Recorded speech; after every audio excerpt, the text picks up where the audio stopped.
None. Do not open your bay doors. Repeat.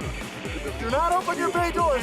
In space, no one can hear you scream, but you can hear Liev Schreiber scream in this movie early and often. He plays kind of a stoic space cowboy who is on an expedition on Mars. Of course, we have the technology now to go all the way to Mars and mine things from the planet. It's never quite clear exactly what they're doing. They're kind of doing research. They also seem to be pulling some minerals and things from the planet. And of course, as with all of these kinds of movies, this is the same template that we saw from Ridley Scott's original Alien. Yeah. Something goes horribly wrong. One of the team members gets into some trouble. They all have to rush out there to rescue him, and they bring him back to the base only to discover that they have somehow unleashed a weird, very tiny zombie apocalypse.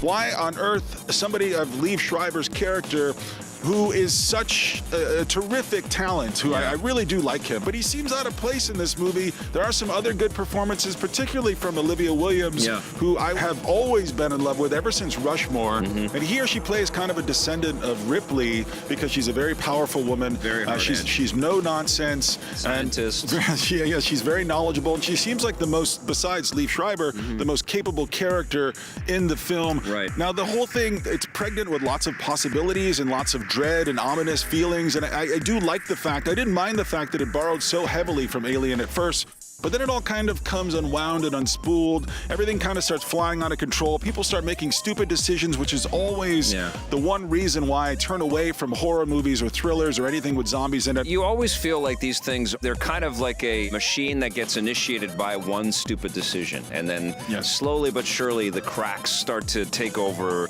the entirety of the film. And that can be a great thing to watch, or that can be kind of a letdown. And I think for the most part, it's a little bit of a letdown here. There are good actors in this. I liked Elias Koteas' commander-in-chief guy that just lets everything slide and gets walked all over, and he's very hurt and heartfelt, and of course something awful happens to him. You run the company where you work. Well, he's Canadian, which probably plays something into that. You know, I did enjoy the production values, the sparseness of it all. It looks like it liberally borrowed from Moon. It's almost like a marriage between the classic '79 Alien and Duncan Jones' Moon film. I did like which was kind of cool. Lots of the slow, steady cam shots lifted straight from The Shining, just cruising through the spaceship, and you do feel like, man, something terrible is going to happen here, and I can't wait for it to happen. Unfortunately, it's not terrible enough. What, it doesn't. Not even well said. It's so thoroughly mediocre. Yeah, that's what it is. And so I think my score is going to reflect that. It gets a 4.5 out of 10. Yeah, I'm going to give it a 6.5.